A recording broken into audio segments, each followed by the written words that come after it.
Jazakallahu khairan. Bismillahirrahmanirrahim. Assalamualaikum warahmatullahi wabarakatuh. Alhamdulillahi ala ihsani wa syukru lahu ala taufiqihi wa amtinani wa asyhadu an la ilaha illallah wahdahu la syarika lahu ta'ziman li sya'nih wa asyhadu anna Muhammadan abduhu wa rasuluhu adda ila ridwani. Allahumma salli alaihi wa ala alihi wa ashabihi wa ikhwani. Para hadirin dan para hadirat, Bapak dan Ibu-ibu yang dirahmati oleh Allah Subhanahu wa taala.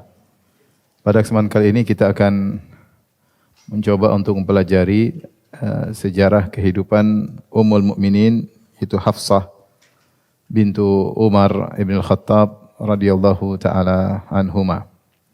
Ummul Mukminin, ya, wanita ketiga yang dinikahi oleh Nabi sallallahu alaihi wasallam, atau wanita yang keempat. Rasulullah menikahi Khadijah, kemudian Khadijah meninggal dunia.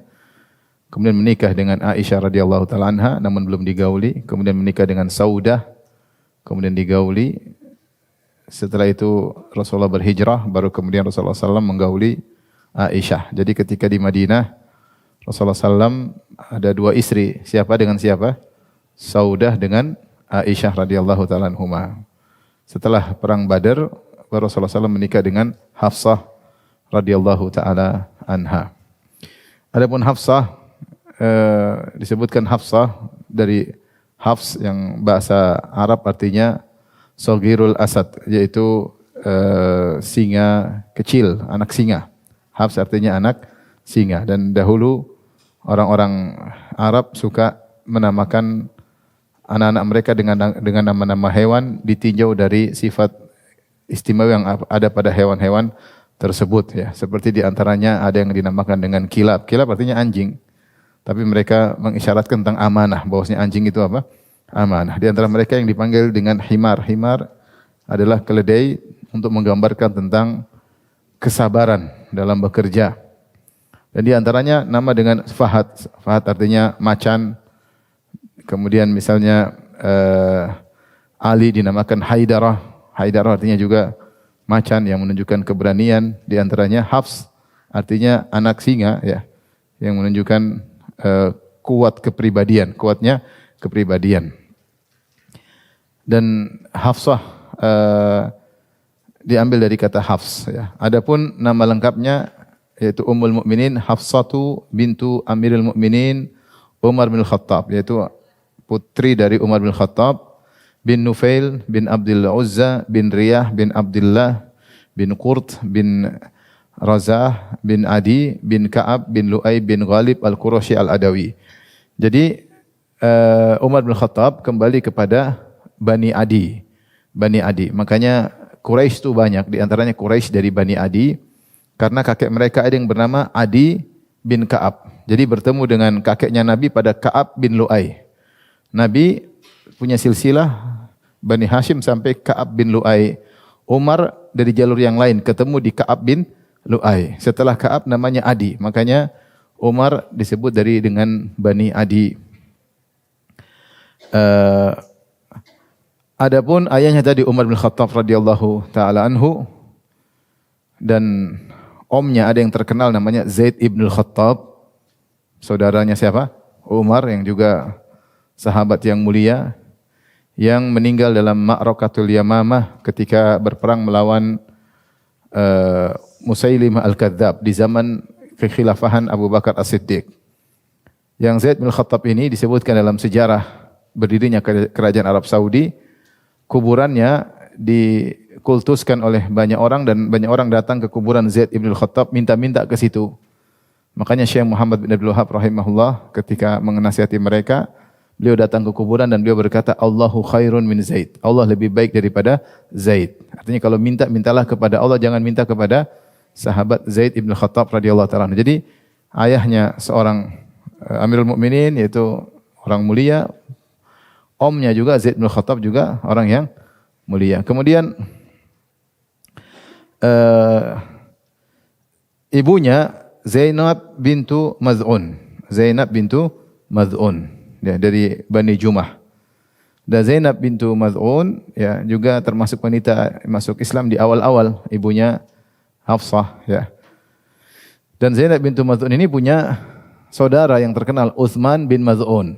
seorang sahabat yang sangat mulia yang terkenal zuhud, yaitu pamannya Hafsah. Jadi Hafsah tinggal di keluarga yang sangat-sangat soleh ya, dan ya kemudian kita tahu Hafsah punya adik namanya Abdullah bin Umar. Abdullah bin Umar ya. Hafsah radhiyallahu anha dilahirkan tahun 5 tahun sebelum Al-Bi'tsah. Sebelum Al-Bi'tsah. Sudah kita jelaskan berulang-ulang, Nabi mengalami 3 masa. Pertama masa jahiliyah, sejak lahir Nabi sampai usia 40 tahun. Sejak lahir Nabi sampai 40 tahun disebut dengan masa apa? Jahiliyah. Kemudian ketika Rasulullah berusia 40 tahun, Rasulullah diutus menjadi seorang nabi, maka disebut dengan masa kenabian. Masa kenabian, dan itu berlangsung 13 tahun di Mekah. 13 tahun di Mekah. Kemudian Rasulullah SAW hijrah ke Madinah, maka disebut dengan tahun Hijriyah. Jadi 3 masa. Masa pertama masa jahiliyah dari umur berapa sampai umur berapa? Dari lahir sampai umur 40 tahun. Kemudian masa kenabian dari 13 tahun, dari 40 sampai berapa? 53. Paham? 53. Baru kemudian Rasulullah SAW hijrah sampai wafat tahun 11 Hijriah. Dari 10 tahun di Madinah, wafat umur 63 tahun. Inilah 3 fase Nabi SAW. Nah, Hafsah lahir kapan? 5 tahun sebelum kenabian. 5 tahun sebelum kenabian. Berarti lahir di zaman jahiliyah atau tidak? Zaman jahiliyah. Ketika itu umur Nabi berapa? 5 tahun sebelum kenabian. 35 tahun. 35 tahun. Jadi tahu jarak Nabi dengan Hafsah 35 tahun. Jarak Nabi dengan Hafsah radhiyallahu anha 35 tahun. Jadi Nabi SAW di tahun 5 tahun sebelum kenabian tersebut terjadi kejadian besar. Itu kejadian di mana orang-orang Quraisy mentarmim, merenovasi Ka'bah. Karena Ka'bah rusak, maka Nabi SAW dan orang-orang Quraisy membangun kembali Ka'bah, dan kisah yang masyhur dalam sirah Nabi SAW. Di tahun itu juga disebutkan lahir Fatimah radhiyallahu taala anha. Jadi Hafsah ini seumuran dengan siapa? Fatimah, putri terakhir Nabi SAW. Dari sini kita tahu bahwasanya cerita yang disebarkan oleh sebagian orang bahwasanya Umar bin Khattab pernah menangis dan pernah tertawa. Ketika ditanya, "Ya Umar, kenapa engkau tertawa?" Beliau berkata, "Saya tertawa, saya ingat masa jahiliyah dahulu. Saya bikin berhala dari adonan tepung, saya bikin berhala. Kemudian ketika saya lapar, itu Tuhan saya makan." Ya. Umar tertawa. Terus ditanya, "Terus kenapa engkau menangis?" Dia bilang, "Saya menangis karena saya ingat saya pernah membunuh putriku di zaman jahiliyah." Namun berita ini tidak benar. Riwayat ini tidak ada sanadnya, tidak ditemukan dalam buku-buku hadis dan tidak ditemukan dalam buku-buku tarikh. Ya. Karena Umar tidak pernah membunuh putrinya. Di antara dalil akan hal ini banyak. Di antara dalilnya, anak Umar yang pertama namanya Hafsah. Dan Hafsah lahir di zaman jahiliyah. Seandainya kebiasaan Umar membunuh putrinya, maka Hafsah tentunya akan dibunuh. Ya, sudah meninggal, ternyata Hafsah hidup. Berarti bukan kebiasaan Umar untuk membunuh putrinya di zaman jahiliyah. Yang kedua, di antara dalil bahwasanya kisah tidak benar, bahwasanya sifat suka membunuh atau mengubur hidup-hidup anak-anak baru lahir atau anak-anak perempuan itu tidak tersebar di seluruh kabilah Arab. Di antaranya orang Quraisy, di antaranya Bani Adi. Bani Adi tidak terkenal membunuh putri. Ada memang benar sebagian orang Arab membunuh putri mereka ketika masih kecil atau ketika usia 7 tahun, 8 tahun dikubur hidup-hidup. Namun ini tidak tersebar di Bani Adi dari suku Quraisy. Jadi ini bukan kebiasaan kabilahnya Umar. Kemudian yang ketiga, Umar bin Khattab juga meriwayatkan tentang seorang bernama Qais bin Asim. Ada seorang namanya Qais bin Asim, dia datang kepada Rasulullah. Kemudian dia menyesal, dia berkata, "Inni wa'attu samaniya banatin li." Ya Rasulullah, saya dulu di zaman jahiliyah saya pernah menguburkan hidup-hidup 8 putriku. 8 putriku fil jahiliyah. Apa yang harus aku lakukan? Dia masih Islam, dia menyesal. Dia pernah kubur hidup-hidup 8 putrinya. Yang cerita hadis ini siapa? Umar. Umar bilang datang seorang bernama Qais bin Asim kepada Nabi, kemudian dia berkata, "Ya Rasulullah, saya telah menguburkan hidup-hidup 8 putriku. Apa yang harus aku lakukan? Apa kafarahnya?" Maka Nabi berkata, "A'tiq an kulli wahidatin minha raqabah." maka merdekakan setiap anak yang kau kuburkan seorang budak. Jadi merdekakan 8 orang budak ya. Intinya yang meriwayatkan hadis ini Umar, dan ini hadis sahih disahihkan oleh Syekh Al-Albani rahimahullahu taala, kalau seandainya Umar pernah membunuh putrinya pasti dia cerita, tapi dia enggak cerita sama sekali, dan dia tidak membayar kafarah. Kalau dia pernah membunuh putrinya, dia juga pasti bayar apa? Kafarah. Intinya cerita tersebut tidak benar. Tersebut tidak benar karena Hafsah adalah anak pertama Umar dan dia lahir di zaman jahiliyah dan dia hidup. Berarti bukan kebiasaan Umar membunuh putrinya. Dan kunyahnya Umar bin Khattab radhiyallahu anhu adalah Abu Hafs. Abu Hafs itu diambil dari Hafsah.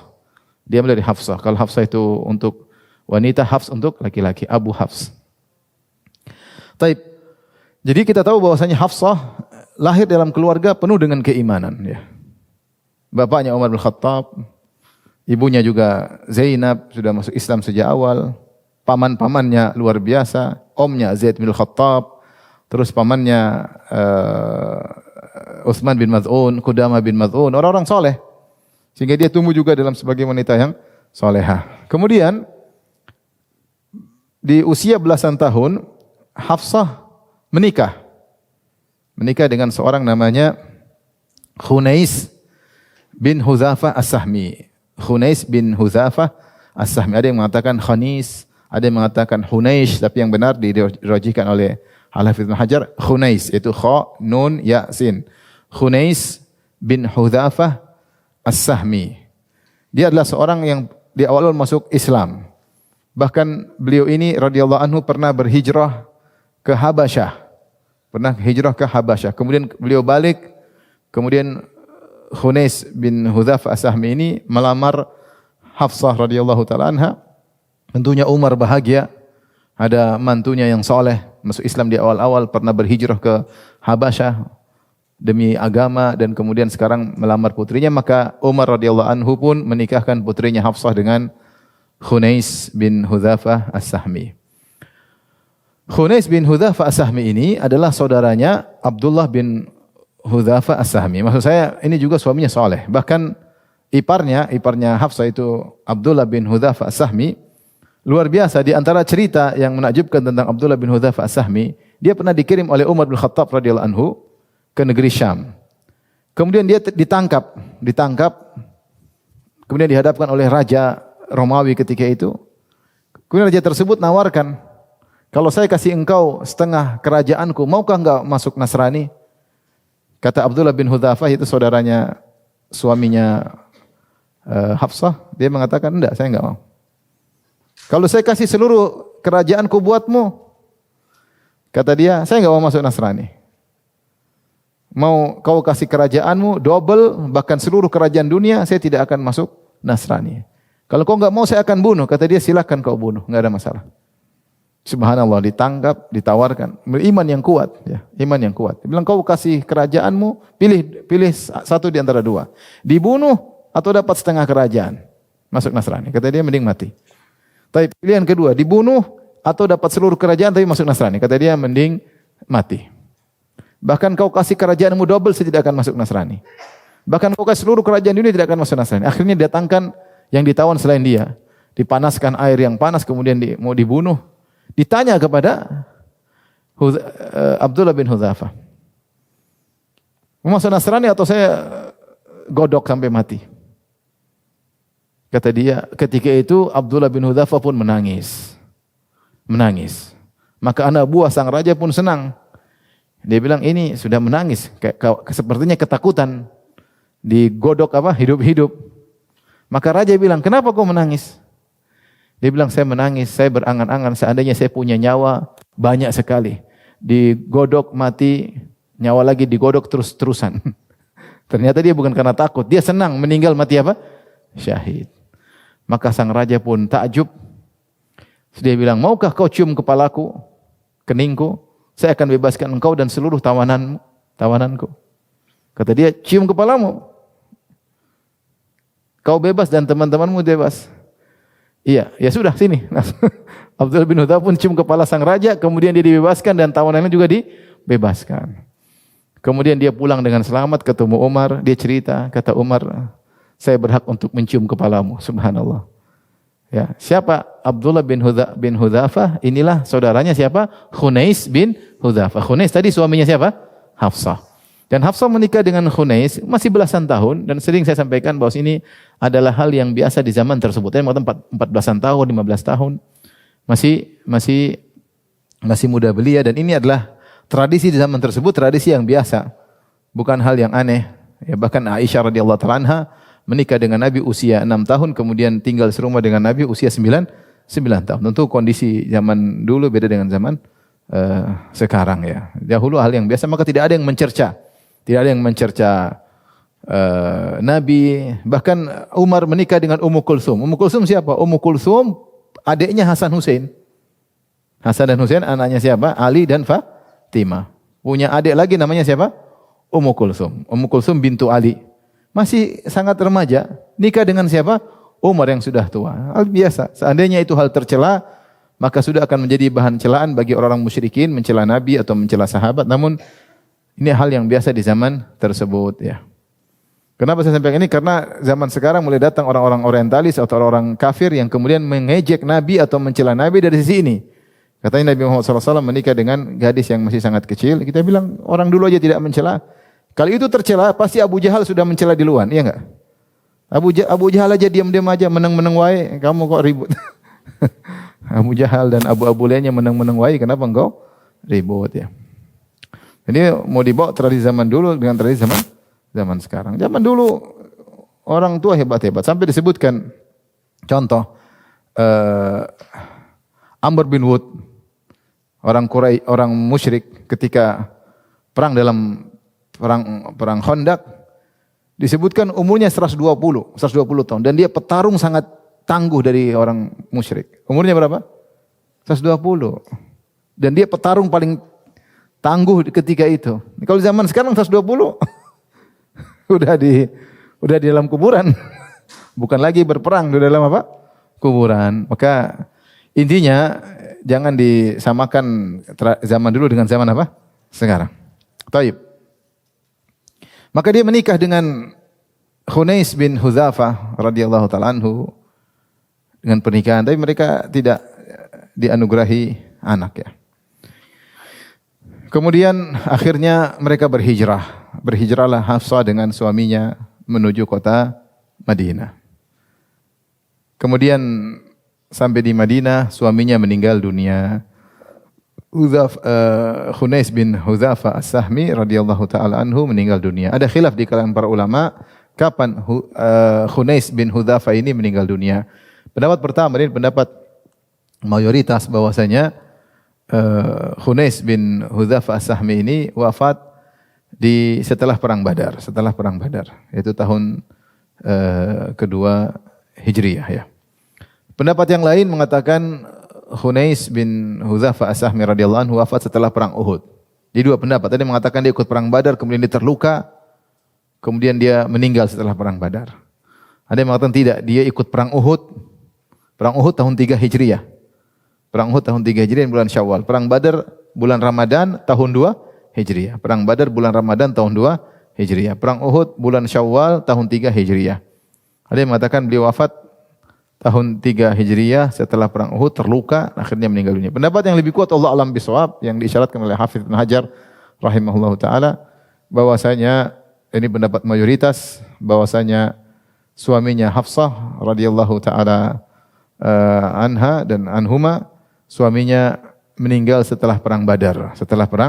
Ikut serta perang Badar, kemudian beliau terluka, kemudian beliau meninggal dunia. Al-Hafidz menunjukkan beberapa dalil di antara nanti akan sebutkan ya. Taib. Akhirnya Hafsah dalam kondisi sedih, suaminya meninggal, tapi meninggal dalam kondisi luar biasa. Ikut perang, kemudian terluka, kemudian meninggal dunia ya. Maka ta'ayyamat, jadilah dia janda ya, dia janda. Maka ayahnya Umar bin Khattab radhiyallahu anhu setelah Hafsah selesai masa iddahnya, maka ayahnya pun mencarikan suami buat Hafsah. Ini boleh dalam syariat. Seorang mencarikan suami buat putrinya, mencarikan suami buat adiknya, adik perempuannya, mencarikan suami buat kakak perempuannya, bahkan mencarikan suami buat ibunya. Kalau bapaknya sudah meninggal atau sudah cerai, boleh carikan suami buat apa? Ibunya. Ya. Adapun bahkan mencarikan suami buat adik perempuan, ini boleh, ya, boleh. Di antaranya Umar bin Khattab radhiyallahu anhu mencarikan suami buat siapa? Putrinya, buat Hafsah. Maka dia tawarkan Hafsah kepada Utsman, kepada Abu Bakar. Ya, dia tawarkan. Dan ini sunnah sudah dilakukan sejak zaman dahulu. Sebagaimana pernah kita ceritakan, bagaimana calon mertuanya Musa alaihissalam menawarkan putrinya dalam surat Al-Qasas, di mana calon mertuanya berkata, inni uridu an unkihaka ihda ibnatayya hataini ala an ta'jurani thamaniya hijaj. Wa in atmamta 'ashran famin indik wa in atmamta 'ashra famin indik. Wahai Musa, sungguhnya aku ingin menikahkan engkau dengan salah satu dari dua putriku, dengan syarat kau bekerja jadi tukang kebun, ya, ngurus kambing sama 8 tahun. Kalau kau mau 10 tahun, terserah engkau. 8 tahun atau 10 tahun. Akhirnya Nabi Musa alaihissalam menerima tawaran tersebut. Jadi yang nawarkan kepada Musa siapa? Bapak mertuanya. Bapak mertuanya. Kalau memang kita melihat seorang laki yang saleh dan kita punya adik atau punya kakak, punya putri, bukanlah aib kita menawarkan kepada laki saleh tersebut agar bisa menjaga putri kita atau adik kita atau kakak kita. Baik, kita berusaha, nah ini namanya amal saleh.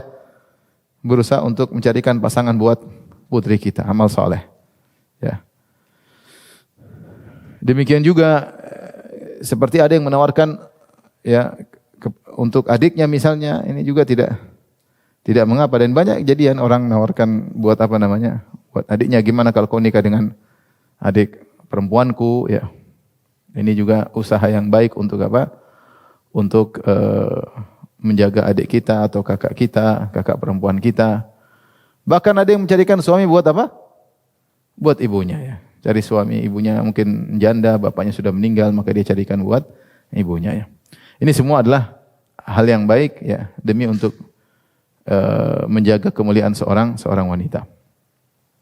Taib, kita lihat bagaimana Umar yang berusaha menikahkan putrinya dengan orang saleh. Al-Imam Al-Bukhari meriwayatkan dari Abdullah bin Umar. Abdullah bin Umar ini adiknya Hafsah. Abdullah bin Umar radhiyallahu ta'ala anhuma lahir tahun ketiga atau keempat kenabian. Kalau Hafsah tadi lahir kapan? 5 tahun sebelum kenabian. Kalau Ibnu Umar lahir 3 tahun atau 4 tahun setelah kenabian. Berarti jarak umur antara Hafsah dengan Ibnu Umar berapa tahun? 8 atau 9 tahun. Maka Abdullah bin Umar cerita, inna Umar bin Khattab hina ta'ayyamat Hafsatu, sungguhnya ayahku Umar bin Khattab ketika kakakku Hafsah menjanda, Hafsah bintu Umar, karena wafat min Khunais bin Hudzafa As-Sahmi, karena suaminya Khunais bin Hudzafa As-Sahmi wafat. Wa kana min ashabi Rasulillah sallallahu alaihi wasallam, dan Khunais bin Hudzafa As-Sahmi ini adalah termasuk sahabat Nabi sallallahu alaihi wasallam. Fatufiya fil Madinah.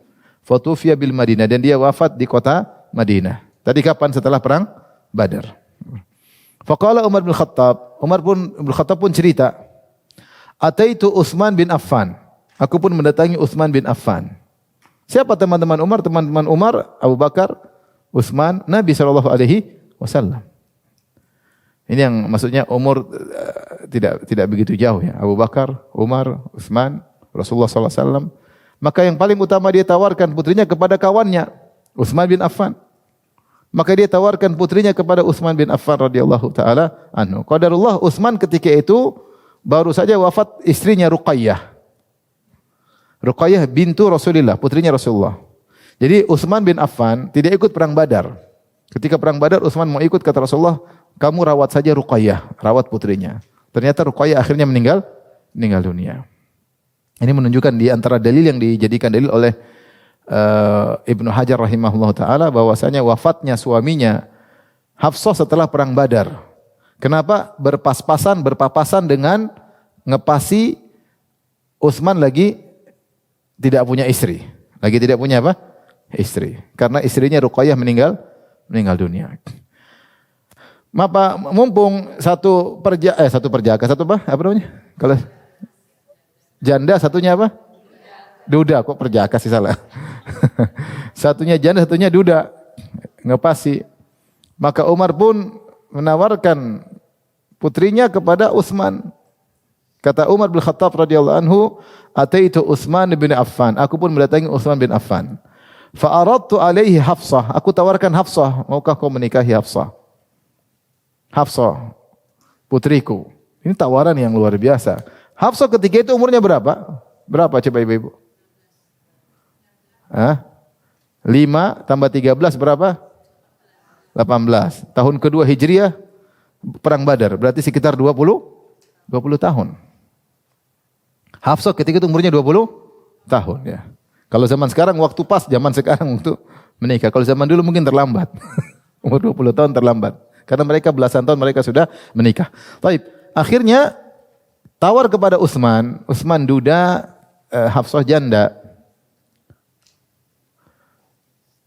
Maka apa kata Utsman? Sa'anzuru fi amri. Saya lihat dulu kondisiku, kata dia. Saya lihat dulu apa? Kondisiku. Maka Umar menunggu. Jawaban dari Utsman. Menunjukkan Utsman luar biasanya. Pilihan pertama Umar adalah Utsman. Kata Utsman, "Sa'anzuru fi amri." Saya akan lihat kondisiku. Falabitha layaliya tsumma laqiyani. Kemudian beberapa hari kemudian belum kasih jawaban, kemudian dia bertemu denganku. Apa kata Utsman? "Badali an la atazawwaja yaumi hadza." Sepertinya aku belum pingin kawin hari-hari ini. Kata Utsman apa? Sepertinya aku belum pingin nikah hari-hari ini. Artinya menolak dengan cara yang halus. Ya. Dia tidak menyebutkan sebabnya apa. Tidak menyebut sebabnya. Tapi dia kasih jawaban. Ya. Dia kasih jawaban. Saya setelah 3 hari atau beberapa hari dia berpikir, dia mengatakan sepertinya saya belum menikah hari-hari ini. Taib. Qala Umar, kata Umar, "Falaqitu Abu Bakrin As-Siddiq." Kemudian aku bertemu dengan Abu Bakar As-Siddiq. Abu Bakar As-Siddiq bukan duda, dia punya istri. Di antara istrinya adalah ibunya Aisyah, Ummu Ruman. Ummu Ruman, Abu Bakar As-Siddiq. Abu Bakar As-Siddiq umurnya berapa ketika itu? Abu Bakar As-Siddiq 2 tahun lebih muda daripada Nabi. Kalau tahun 2 Hijriah, umur Nabi ketika itu 55. Berarti Abu Bakar umurnya berapa? 53. Jadi Abu Bakar usia 53, Hafsah umur berapa? 52. Dan Abu Bakar sudah punya istri. Ya. Tetapi Umar tidak ragu untuk menawarkan putrinya kepada Abu Bakar. Dia tahu Abu Bakar orang soleh yang bisa bertanggung jawab mengurusi apa? Putrinya. Ini ada kejadian nyata. Saya punya kawan, dia udah menikah. Kemudian dia melamar wanita lain untuk jadi istri kedua. Calon istri kedua tersebut, ya, gadis. Kemudian calonnya tersebut ternyata juga dilamar oleh banyak perjaka. Tapi bapak mertuanya ini milih dia, padahal dia sudah punya apa? Istri. Jadi terkadang orang tua memandang dengan mandang yang lain. Kenapa Umar tidak carikan yang perjaka? Kenapa dia milih malah yang apa? Yang sudah punya istri. Mungkin dia pandang ini Abu Bakar bisa mengurus apa? Istrinya. Maka Umar menawarkan putrinya kepada Abu Bakar As-Siddiq radhiyallahu taala anhu. Maka kata Umar kepada Abu Bakar, sahabat dekatnya. "In syi'ta zawwajtuka Hafsata binta Umar." Kalau kau mau wahai Abu Bakar, aku nikahkan engkau dengan Hafsah putriku, putrinya Umar. Tawaran menarik. Apalagi Umar adalah teman dekatnya siapa? Abu Bakar. Tentu dia ingin merapatkan lagi hubungan kedekatan dengan menikahi putrinya. Apalagi mungkin juga ingin nolong putrinya janda ya. Namun apa yang terjadi? Fasamata Abu Bakrin falam yarji ilayya syai'an. Abu Bakar cuma diam aja. Ditawarin menang wae diam. Tidak kasih jawaban iya atau tidak, enggak ada, diam aja. Kata Umar, "Fakuntu wa kuntu aujad alaihi minni ala Utsman." Aku lebih marah kepada Abu Bakar daripada Utsman. Utsman masih mending nolak. Jelas. Meskipun tunggu 3 hari berharap cemas, ternyata ditolak. Tapi dia ungkapin. Abu Bakar diam-diam aja berhari ditunggu nggak ada jawaban. Diam aja. Nggak kasih komentar kayak apa, kayak kasih kata-kata manis kayak. Diam aja. Dan itu bukan kebiasaan Abu Bakar. Abu Bakar Siddiq orang yang sangat soleh, sangat menjaga kata-kata, sangat menjaga perasaan. Kenapa kali ini dia menjengkelkan? Diam-diam aja. Dan Umar mengatakan saya sangat marah. Aujad itu syiddatul wajad, itu syiddatul ghadab, marah. Ini teman dekat kok begini. Tahu anak putri saya lagi janda, saya lagi nanya. Kalau iya, enggak gitu, saya cari yang lain. Diam aja. Dan akhirnya ternyata falabistu layali, aku berdiam berapa lama, summa khatabaha Rasul. Ternyata Rasulullah SAW yang ngelamar. Subhanallah. Rasulullah SAW yang ngelamar. Fa ankahtuha iyyahu. Maka aku pun nikahkan Hafsah dengan Rasulullah sallallahu alaihi wasallam. Rasulullah SAW ketika umurnya 55, Hafsah umur 20 tahun. Jadi jarak umur beliau dengan Hafsah 35 tahun. Dan dalam riwayat yang lain disebutkan oleh Zahabi dan yang lainnya dan disahihkan oleh sebagian ulama, sebagian disebutkan oleh Ibnu Hajar dalam Fathul Bari. Akhirnya Umar mengadu kepada Rasulullah. Dia cerita, "Ya Rasulullah, Utsman gini, Umar gini." Kata Rasulullah, Allah akan menikahkan Utsman dengan wanita yang lebih baik dan Allah akan menikahkan Hafsah dengan lelaki yang lebih baik. Kata Nabi sallallahu alaihi wasallam. Allah akan menikahkan. Jadi yang ngeluh Utsman begini, nolak. Abu Bakar menang-menang wae. Kata Rasulullah, Allah akan menikahkan Utsman dengan yang lebih baik. Ternyata dengan siapa? Ummu Kulsum, putri Nabi sallallahu alaihi wasallam. Dan Allah akan menikahkan Hafsah dengan lelaki yang lebih baik daripada Utsman dan Abu Bakar. Maksudnya siapa? Beliau. Akhirnya Rasulullah SAW pun menikah dengan Hafsah. Setelah menikah dengan Hafsah, ketemu lagi Abu Bakar. Ini sing meneng-meneng wae. Akhirnya Abu Bakar datang. Dia klarifikasi. Dia bilang, la'allaka wajadta alayya hina aradta alayya Hafsah falam arji ilaika syai'an. Kayaknya kau marah deh waktu kau nawarin Hafsah, saya diam-diam aja. Kata Umar, iyalah. Ini kalau bahasa kita. Naam, iyalah. Diam-diam aja. Maka Abu Bakar menjelaskan, fa innahu lam yamna'ni an arji ilaika fima aradta alayya illa anni kuntu alimtu anna Rasulullah sallallahu alaihi wasallam qad dzakaraha. Kenapa saya tidak kasih jawaban? Karena saya sudah dengar Nabi sebut-sebut Hafsah. Falan akun liufshiya sirra Rasulullah sallam, dan saya tidak mau menyebarkan rahasia Nabi. Mungkin Nabi diskusi sama Nabi, perhatian sama teman-temannya. Ini ada anak temannya suaminya meninggal. Mungkin Nabi ngobrol sama Abu Bakar, gimana kalau saya nikah Hafsah, ya. Rahasia, dan saya tidak mau menyebarkan rahasia Nabi sallallahu alaihi wasallam. Kemudian kata Abu Bakar menunjukkan keseriusannya. Lau tarakah Rasulullah sallallahu qabiltuha. Kalau Rasulullah tidak jadi nikah sama Hafsah, saya akan nikah dengan Hafsah. Inilah bedanya. Kenapa dia tidak kasih jawaban? Dia tidak bilang iya juga bilang tidak. Kalau dia bilang iya salah karena Nabi mau ngelamar. Kalau dia bilang tidak, siapa tahu Nabi enggak jadi. Kalau Nabi enggak jadi, dia akan tolong siapa? Hafsah sebagai teman sejati. Makanya dia diam aja, bingung. Iya salah enggak juga apa? Salah. Kalau Utsman jelas dia enggak mau. Dia berharap, ada yang mengatakan dia berharap menikah dengan siapa? Ummu Kulsum. Karena Nabi sampai ketika Ruqayyah meninggal menikahkan Utsman dengan Ummu Kulsum, dengan putrinya yang lain. Makanya Utsman diberi gelar Dzunurain, sang pemilik 2 cahaya. Karena tidak ada seorang pun yang pernah menikah dengan 2 putri seorang Nabi kecuali Utsman. Bahkan ketika Ummu Kulsum meninggal, Fatimah sudah menikah dengan siapa? Ali. Nabi mengatakan, kalau saya punya putri yang lain, saya akan nikahkan lagi dengan engkau wahai Utsman. Karena begitu sayangnya Nabi kepada Utsman. Maka ketika ditawaran Hafsah, ada beberapa pendapat yang mengatakan Utsman masih baru meninggal istrinya, maka dia masih apa? Sedih. Ada yang mengatakan dia berharap menikah dengan siapa? Ummu Kulsum. Maka dia mengatakan, enggak, saya kayaknya belum mau nikah. Abu Bakar kondisinya lain. Dia diam, menang karena ada alasan. Dan ini diantara adabnya Abu Bakar As-Siddiq radhiyallahu taala anhu. Luar biasa ya. Ada rahasia dari Nabi, dia diam-diam. Padahal dia pingin nyampein. Kalau kita kan, mau tahu enggak? Diam. Diam sampai dimarahin. Diam sampai dimarahin. Tapi namanya rahasia dijaga. Ngomel-ngomel biarin aja. Daripada ngomong rahasia. Kalau kita mungkin enggak sabar. Teman kita bilang jangan cerita, kita malah cerita. Jadi subhanallah. Adabnya Abu Bakar As-Siddiq radhiyallahu taala anhu. Dan dia siap seandainya Nabi tidak jadi, kan belum tentu Nabi bisa berubah pikiran. Kalau enggak jadi saya akan maju ya. Siap menikah dengan Hafsah ya. Inilah akhirnya Rasulullah SAW menikah dengan Hafsah radhiyallahu taala anha.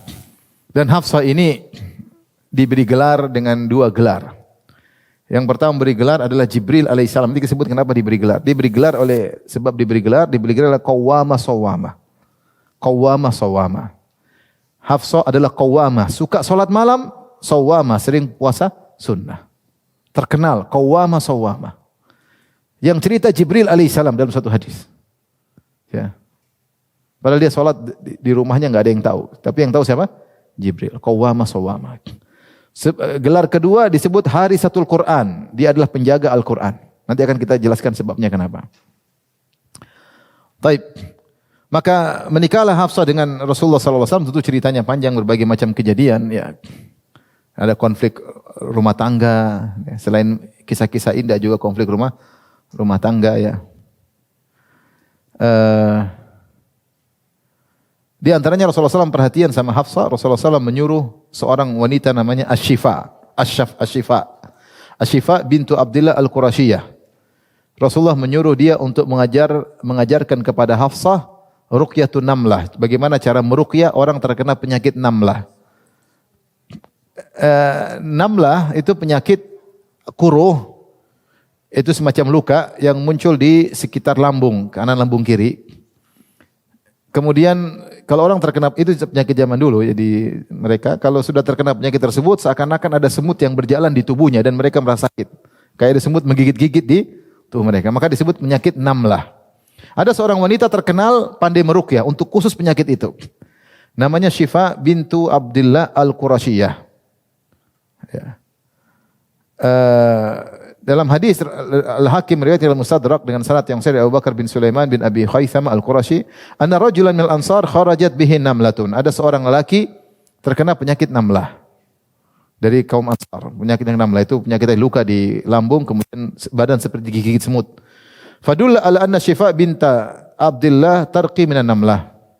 Maka ditunjukkan bahwasanya ada seorang wanita namanya Syifa bintu Abdillah, dia ahli dalam meruqyah namlah. Ini boleh wanita meruqyah lelaki, boleh ya. Tapi dengan tentu ada syarat-syaratnya, terjaga dari fitnah dan yang lainnya. Faja'aha fasa'ala an tarqiyahu. Maka lelaki datang kepada Syifa, dia berkata, "Tolong ruqyah saya terkena penyakit ini." Faqalat wallahi ma raqaitu mundu aslamtu. Kata Syifa, saya sejak masuk Islam saya tidak pernah meruqyah lagi. Fadhahaba al-Ansari ila Rasulullah sallallahu alaihi wasallam fa akhbarahu billadhi qalat asy-Syifa. Maka Ansari ini pun melapor sama Nabi. Dia bilang, Rasulullah saya datang minta ruqyah. Dia bilang dia sudah tidak meruqyah lagi. Fada'a Rasulullah sallallahu alaihi wasallam asy-Syifa'a, maka Rasulullah panggil sang wanita tersebut Syifa. Rasulullah berkata, "I'ridhi alayya." Coba jelaskan kepadaku bagaimana cara meruqyahmu. Fa aradatha alaihi, maka dia jelaskan, saya ruqyah baca begini, baca begini, baca begini. Rasulullah tidak ada masalah. Kata Rasulullah SAW, irqihi, ruqyah dia. Wa allimiha Hafsata kama allamtihal kitaba. Kalau kau sudah ruqyah lelaki itu, jangan lupa ajarkan cara ruqyah ini kepada Hafsah. Karena Hafsah ahli ibadah. Diharapkan kalau dia ruqyah manjur mungkin ya. Ajarkan kepada Hafsah cara meruqyah tersebut, sebagaimana kau telah mengajarkan kepada Hafsah menulis. Jadi Hafsah ternyata sejak lama sudah pandai menulis. Gurunya siapa? Wanita ini, Syifa bintu Abdillah Al-Qurasyiyah. Hafsah termasuk wanita yang pandai menulis. Pandai menulis. Mungkin itu sebabnya kenapa Al-Quran dijaga oleh Hafsah. Intinya, akhirnya Hafsah belajar cara meruqyah penyakit namlah. Dan dia ternyata sudah pandai menulis sejak dulu, diajar juga oleh wanita yang sama. Ya. Tapi ada kejadian besar. Ya. Rasulullah SAW menceraikan Hafsah. Rasulullah menceraikan Hafsah. Tidak ada dalil yang sahih yang menjelaskan sebab kenapa Rasulullah SAW menceraikan Hafsah. Rasulullah tidak pernah mencerai kecuali sekali. Dan wanita yang pernah dicerai namanya siapa? Hafsah. Istrinya ini saja Hafsah yang pernah dia cerai. Kemudian Rasulullah kembali lagi. Rujuk. Al-Imam Abu Dawud meriwayatkan dalam sunannya dan Ibnu Majah dalam sunnah dengan sanad yang sahih dari Umar bin Khattab. Umar bin Khattab ya mengatakan anna Rasulullah sallam talaqa Hafsata thumma raja'aha. Bahwasanya Rasulullah sallam mencerai Hafsah kemudian rujuk kembali. Dalam hadis yang lain riwayat yang diriwayatkan Al-Hakim dengan dalam Mustadrak dengan sanad yang sahih dari Anas bin Malik radhiyallahu anhu qala lamma talaqa an-nabiy sallallahu alaihi wasallam Hafsah radhiyallahu anhuma umira an yuraji'aha faraja'aha. Kata Anas bin Malik ketika Nabi sallallahu alaihi wasallam mencerai Hafsah, sebabnya apa tidak ada dalam penjelasan. Maka Nabi diperintahkan oleh Allah untuk rujuk sama Hafsah. Yang perintah siapa? Allah. Subhanallah, Nabi mencerai, Allah suruh kembalikan. Karena tentu ada sesuatu kita enggak tahu kenapa. Dalam riwayat yang lain dari Uqbah bin Amir, beliau berkata, "Anna Rasulullah sallallahu alaihi wasallam talaqa Hafsah radhiyallahu anha." Rasulullah sallallahu menceraikan Hafsah. Fa atahu Jibril. Jibril datang kepada Nabi. Faqala, kemudian Jibril berkata, "Raji'ha." Rujuklah sama Hafsah. Fa innaha sawwamah qawwamah wa innaha la zaujatuka fil jannah. Sungguhnya Hafsah itu wanita yang qawwamah, senantiasa salat malam dan senantiasa puasa sunnah. Dia memiliki ahli ibadah. Wanita seperti ini tidak pantas kau ceraikan. Wa innaha zaujatuka fil jannah, dan dia akan menjadi istrimu di surga. Rasulullah langsung kembali lagi. Rasulullah kembali lagi. Ya, sikap Nabi tersebut tidak dibenarkan oleh Allah Subhanahu wa taala. Ditegur oleh Allah dengan mengirim Jibril untuk agar Nabi kembali kepada Hafsah. Apa sebab Nabi menceraikan Hafsah? Tidak jelas. Namun sebagian ulama, ini ijtihad aja. Mereka mengkaitkan sebab Nabi menceraikan Hafsah karena suatu masalah, yaitu masalah Hafsah menceritakan rahasia Nabi kepada Aisyah. Dalam surat At-Tahrim. Ya ayuhan nabi lima tuhrim ma halallahu lak tabtagi mardati azwajik. Allah ghafurun qad wa id asarra an-nabiyyu ila ba'di azwaji haditha falamma nabba'at bihi wa adhharahu Allah alayhi arafa ba'dahu wa arada an ba'd falamma nabba'aha bihi qalat man anba'aka hadha qala nabba'ani al-alimul khabir. Ketika Nabi menyampaikan suatu rahasia kepada Hafsah, itu menunjukkan Nabi sayang sama Hafsah. Namanya suami istri hendaknya ya dekatlah, ada rahasia. Siapa yang paling berhak untuk diajak berbicara? Tentunya istri. Maka Nabi sampaikan satu rahasia kepada Hafsah. Nabi bilang jangan cerita sama orang. Ternyata Hafsah teman dekat Aisyah. Teman dekat Aisyah. Maka Hafsah cerita sama Aisyah. Ketahuan sama Nabi. Kok Nabi bisa tahu? Allah yang kasih tahu. Hafsah mengatakan, dari mana kau tahu? Qala nabba'aniyal alimul khabir. Sungguhnya Allah yang maha mengetahui, maha berilmu telah mengabarkan kepada aku bahwasanya engkau telah menyampaikan rahasiaku kepada siapa? Aisyah. Ada yang mengatakan ini sebab kenapa Nabi menceraikan siapa? Hafsah. Wallahu a'lam bishawab. Saya tidak tahu, tapi ini tidak ada. Ini sebab perkataan sebagian ulama, ijtihad saja. Tapi yang jelas Nabi tidak pernah bercerita kenapa sebabnya. Yang jelas Nabi ceraikan, terus Nabi ditegur oleh Malaikat Jibril untuk kembali kepada siapa? Hafsah. Ini kita ambil kesimpulan dari kisah bagaimana sikap Nabi menceraikan tanpa menjelaskan. Perhatikan. Nabi menceraikan tanpa menjelaskan sebabnya. Menunjukkan bahwasanya rahasia rumah tangga jangan sampai apa? Keluar. Laki-laki mungkin ketika dia menceraikan dia ingin cari pembenaran. Maka dia cerita, saya ceraikan dia karena dia begini. Dia supaya tidak disalahkan ketika menceraikan apa? Istri. Di istrinya juga balas. Ya dia cerai saya kan akhirnya bongkar-bongkaran apa? Aib. Nabi SAW ketika menceraikan dia diam-diam aja. Nggak ada. Tidak jelaskan sama sekali. Dan itu harusnya demikian. Ini wanita pernah kita nikahi dan dia punya jasa besar terhadap kita. Pernah hidup berumah tangga lama. Kalau ada rahasia jangan disebarkan. Bahkan ketika sudah cerai. Sudah cerai saja jangan kita sebarkan. Apalagi kalau masih belum cerai. Bongkar aib istri, bongkar aib keluarga, serang-serangan di medsos. Istri bikin status, suami yang baik adalah begini. Maksudnya suami saya tidak baik. Suaminya balas, istri yang kurang ajar begini sikapnya. Serang-serangan medsos. Pernah kejadian saya lihat seperti itu. Dua orang lagi bertengkar, serang-serangan di medsos. Udah itu aib. Gak usah. Jadikan status ya. Tahu-tahu statusnya ada hati, kemudian terbelah dua ada apa? Setelah doa. Ada bikin status layangan putus. Intinya sampai dikatakan di antara adab seorang, kalau sudah bersih tidak perlu ceritakan keburukan istrinya. Disebut ada seorang soleh, dia ingin menceraikan istrinya. Maka ada orang bertanya, kenapa kau ingin ceraikan istrimu? Dia bilang, bukan urusanmu. Bukan urusanmu. Masa saya suami ceritakan keburukan istri? Akhirnya diceraikan. Ketika ditanya lagi, loh, kenapa kau ceraikan? Itu perempuan lain, bukan istri saya. Ngapain saya ngurus istri orang, istri perempuan lain? Ini bukan istri saya lagi. Ngapain saya ngurusin perempuan yang bukan apa? Istriku. Nah, kita ini kepo, pengen tahu. Kenapa cerai? Kenapa mencerai? Kenapa enggak jadi cerai? Waduh, kenapa kembali? Semua dibahas. Mau cerai enggak dicerai kembali, bahas semua ibu-ibu apalagi. Kurang kerjaan ya. Maka ibu-ibu jangan jadi orang kurang apa?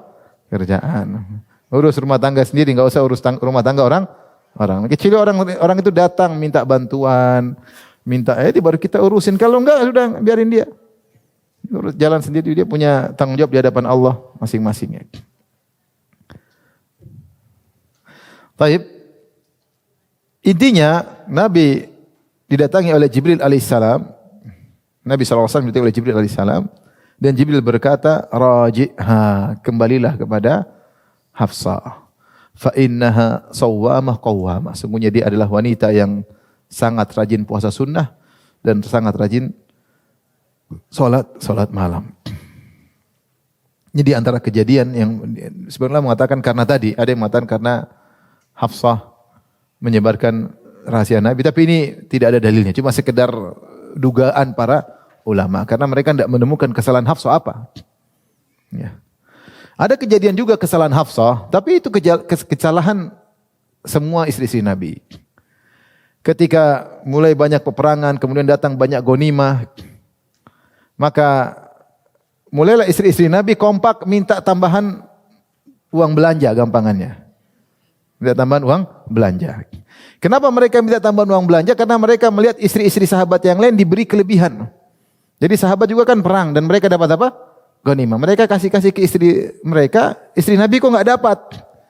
Maka mulailah namanya tidak ada yang maksum kecuali Nabi, maka mereka kemudian bergabung untuk minta tambahan belanja kepada Nabi. Kompak semuanya. Akhirnya Nabi SAW marah. Nabi pun pergi ke Masyrubah. Masyrubah suatu tempat agak tinggi di dekat Masjid Nabawi. Semua rumahnya 9 Nabi tinggalin. Bayangkan. Tidur di kamar sendiri enggak ada orang. Maka hebohlah di Madinah. Sebulan Nabi tidak ke rumah mereka semuanya. Bayangkan. Nabi tidak. Istri 9 semua. Maka pergi Nabi ke Masyrubah. Makanya kalau orang ada yang poligami kemudian tidur di masjid, ya wajar ya.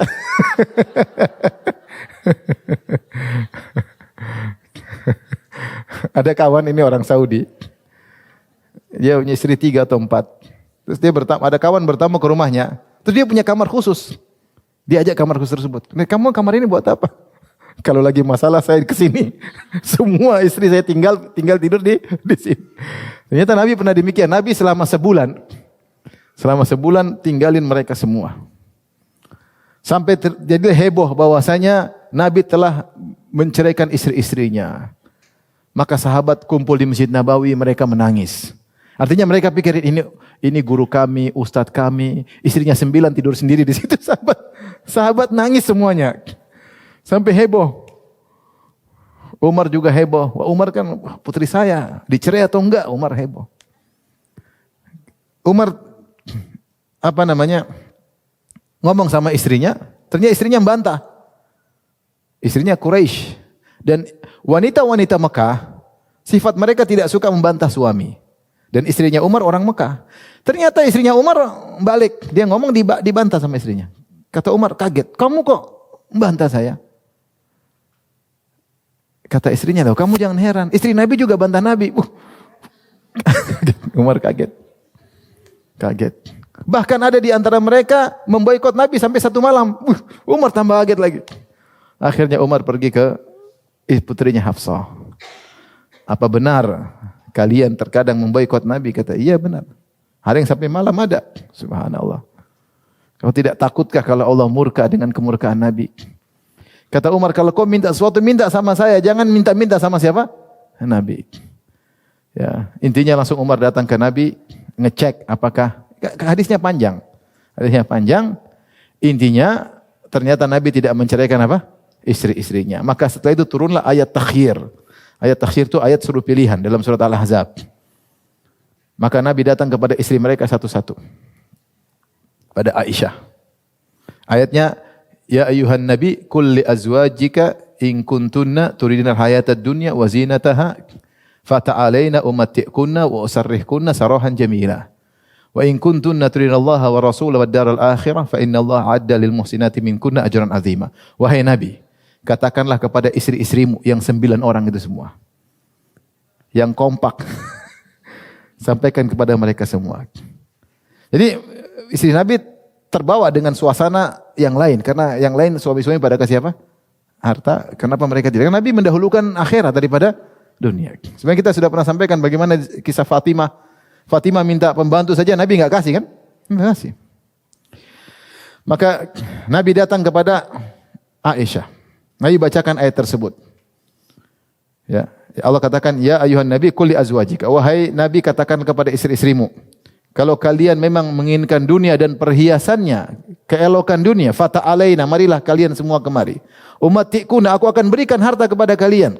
Tetapi setelah itu, wa usarrihkunna sarahan jamila. Kemudian kita pisah baik-baik. Enggak bisa. Enggak bisa seperti begini menemaniku sebagai Nabi. Mau jadi istri Nabi harus apa? Sabar. Wa in kuntunna turidinallaha wa rasulahu darul akhirah. Kalau kau ingin Allah dan Rasul dan surga, ya, maka Allah akan menyediakan ganjaran besar bagi orang-orang yang baik di antara kalian istri-istriku. Maka Nabi datang satu persatu. Nabi datang kepada Aisyah. Wahai Aisyah, pilih. Kata Aisyah, enggak perlu pilih. Saya pasti pilih engkau. Enggak, kata Aisyah. Kata Nabi, musyawarahlah sama ayah ibumu untuk tetap bersamaku atau pilih dunia. Kata Aisyah, enggak perlu ya Rasulullah. Mas saya mau pilih lagi, mau musyawarah ngapain? Saya pasti pilih apa? Pilih Anda. Subhanallah. Ya namanya ada kelepasan, wanita pasti ada salah. Kemarin terprovokasi dengan sedikit uang belanja. Kemudian sabar dan kemudian semuanya pilih Nabi SAW. Dan ini kesalahan bukan cuma Hafsah saja, tapi semua istri Nabi. Dan setelah itu Allah turunkan ayat. Allah melarang Nabi untuk menikah lagi setelah itu. Setelah wanita-wanita istri Nabi yang 9 tersebut sabar. Bahkan Allah mengatakan walau a'jabaka husnuhun. Tidak boleh bagi Nabi untuk mengganti wanita lain atau menikah lagi meskipun ada wanita yang menyenangkan dia. Setelah istri-istri Nabi semua terima untuk hidup sabar susah bersama Nabi SAW. Itu di antara problem rumah tangga yang pernah terjadi antara Nabi dengan Hafsah. Tapi yang problem kedua tadi mencakup seluruh istri-istri Nabi yang 9 orang. Tadi ayatnya la yahillu lakan nisa min ba'du wala an tabaddala bihinna min azwajin walau a'jabaka husnuhun. Tidak halal bagi engkau wahai Nabi wanita-wanita mana lagi selain 9 orang tersebut untuk kau nikahi. Dan tidak boleh kau cerai terus kau ganti dengan wanita lain. Cuma 9 saja terakhir. Dan tidak boleh kau ceraikan Hafsah atau ceraikan lain kau ganti dengan wanita yang lain. Walau a'jabaka husnuhun, meskipun ada wanita-wanita yang juga cantik tidak boleh. Ini semua karena Allah memuliakan istri-istri Nabi SAW. Taib. Akhirnya Nabi SAW pun meninggal pada tahun 11 Hijriyah. Kemudian Hafsah pun hidup sendiri. Di antara perhatian di antara kemuliaan Hafsah radhiyallahu taala anha, di zaman Abu Bakar terjadi banyak perang dan banyak sahabat penghafal Quran meninggal dunia. Terlebih lagi ketika peperangan Ma'rakatul Yamamah. Ma'rakatul Yamamah itu perang melawan Musailimah Al-Kadzdzab. Musailimah Al-Kadzdzab dia punya pasukan sekitar 40.000. Pasukan yang siap membela Musailimah karena dia menganggap Musailimah nabi baru, nabinya Banu Hanifah.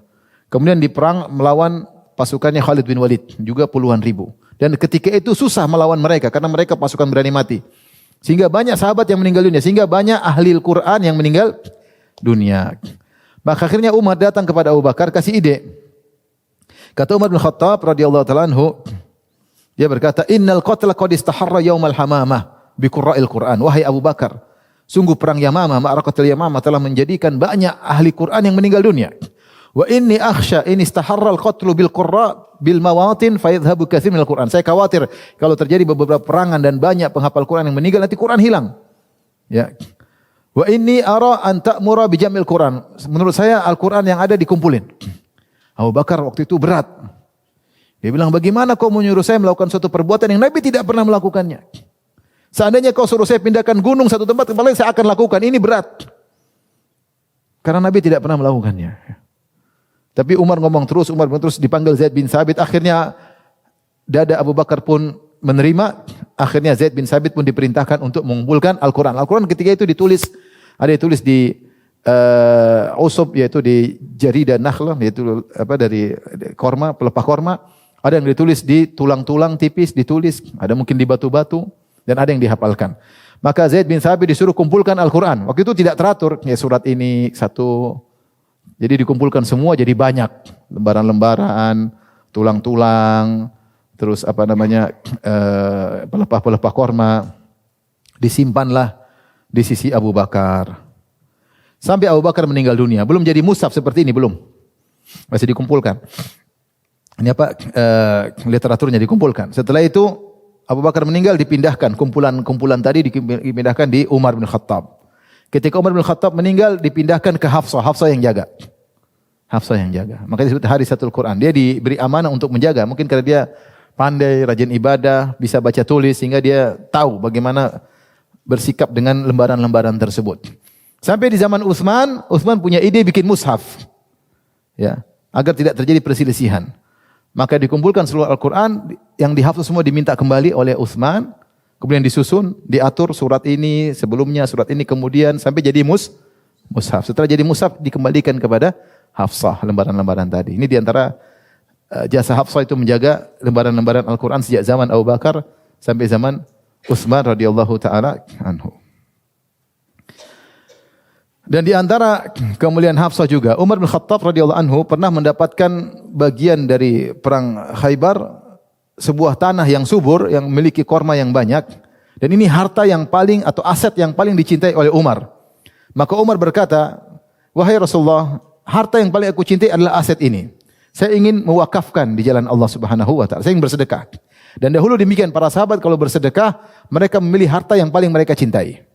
Karena mereka tahu sedekah ini untuk membangun istana di akhirat. Ini adalah aset yang paling aku cintai, saya ingin sedekah. Kata Nabi, wakafkan. Yaitu hasilnya diwakafkan untuk fakir miskin, ya, untuk kerabat, untuk tamu, untuk ibnu sabil, orang yang musafir kehabisan bekal. Akhirnya Umar pun mewakafkan asetnya tersebut. Ketika dia akan meninggal, dia tulis wasiat. Kalau saya meninggal, yang jadi nazirnya Hafsah. Yang jadi maksudnya yang ngurusin itu namanya siapa? Hafsah. Jadi Hafsah dipercaya Umar untuk ngurusin wakafnya Umar bin Khattab radhiyallahu taala anhu. Kemudian akhirnya di antara wasiat Umar kepada Hafsah tadi, pertama, waktu terjadi heboh Nabi menceraikan istri-istrinya ternyata tidak, Umar datang kepada putrinya, dia berkata, "La tastakthirin nabiyya wa la turaji'ihi fi syai'in wa la tahjurihi wa salini ma badalaki." Dia bilang, "Wahai putriku Hafsah, jangan kau minta berlebihan kepada Nabi." Pertama. Yang kedua, jangan kau bantah Nabi sallallahu, jangan bantah suamimu. Dan jangan kau boikot apa? Suami, tidak diajak ngomong. Jangan. Dan kalau kau perlu apa-apa minta sama bapakmu, jangan minta sama suamimu. Ini ayah yang baik, tetap perhatian sama putrinya. Meskipun putrinya sudah berkeluarga, kalau lihat ada sesuatu yang tidak baik, dia nasihati putrinya. Ya, putri kita udah menikah, jangan kita bilang itu urusan rumah tangga. Enggak, ada saatnya kita ikut campur, ada saatnya. Kita nasihati putri kita sebelum kalau kita mau berbicara dengan mantu, terutama istri putri kita dulu. Sebagaimana dilakukan oleh Umar bin Khattab radhiyallahu taala anhu. Kemudian nasihat yang kedua, ketika Umar akan meninggal dunia. Umar kita tahu ditikam. Kemudian ketika ditikam sedang salat subuh, ditikam oleh Abu Lu'lu'at al-Majusi. Kalau dia minum susu keluar dari perutnya, lambungnya karena bocor, dan dia tahu akan meninggal dunia. Maka datanglah Hafsah radhiyallahu taala anha kemudian memuji ayahnya, dia mengatakan, "Ya sahibah Rasulillah, wahai sahabatnya Rasulullah, ya sihra Rasulillah, wahai sihir itu maksudnya kerabat karena pernikahan, ya. Maksudnya mertuanya Rasulullah sallallahu alaihi wasallam, wahai Amirul Mukminin," dia puji ayahnya. Kemudian intinya dia panggil Hafsah ke sini. Kemudian dia berkata sebelum meninggal, "Inni uharrij alaiki bimali alaiki minal haqq. An tandubini ba'da majlisiki hadza." Saya punya hak kepada engkau wahai Hafsah, saya orang tuamu. Ya. Saya minta engkau jangan ketika saya sudah meninggal jangan meratap. Jangan apa? Meratap. Karena itu niyaha. Fa amma ainuka falan amlikha, falan amlika. Adapun kau menangis saya tidak bisa larang. Manusiawi menangis. Tapi jangan apa? Meratap. Wa innahu laisa min mayyitin yundabu bima laisa fi illal malaikatu namaqathu. Sungguhnya seorang kalau meninggal kemudian diratapi dengan hal yang tidak pantas maka malaikat akan marah, dalam riwayat malaikat akan mencatatnya. Ini wasiat Umar kepada Hafsah radhiyallahu taala anha. Tapi Hafsah radhiyallahu anha kemudian hidup setelah wafatnya Nabi, setelah wafatnya ayahnya. Kemudian beliau akhirnya wafat ya dalam kondisi rajin ibadah, bahkan disebutkan di akhir hayatnya beliau puasa tidak pernah berbuka. Puasa lagi puasa. Ada khilaf di kalangan para salaf. Apakah boleh puasa terus-terusan? Lebih daripada puasa Daud ada khilaf. Tapi disebutkan riwayat Hafsah di akhir hayatnya puasa terus. Karena dia rajin apa? Puasa. Ya.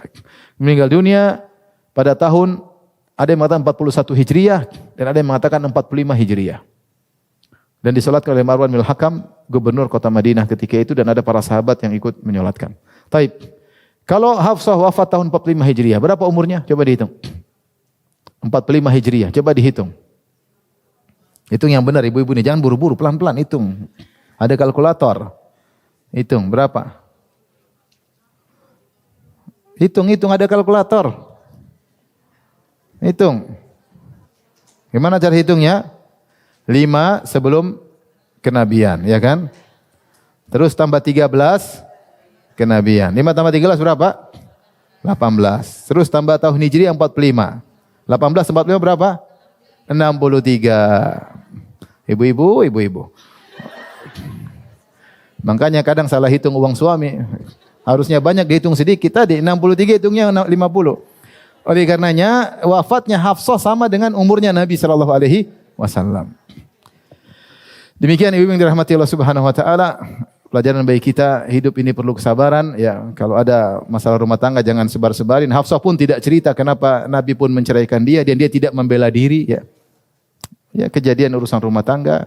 Dan inilah wanita yang sangat soleha, rajin puasa sunnah dan rajin solat malam. Ya, dan itu umur dia ketika itu masih 20-an sudah seperti itu. Nah, ibu-ibu yang sudah rambutnya udah putih harusnya lebih lagi ya. Jangan terpedaya dengan kelihatan masih muda. Ini muda aja sudah seperti apalagi sudah tua.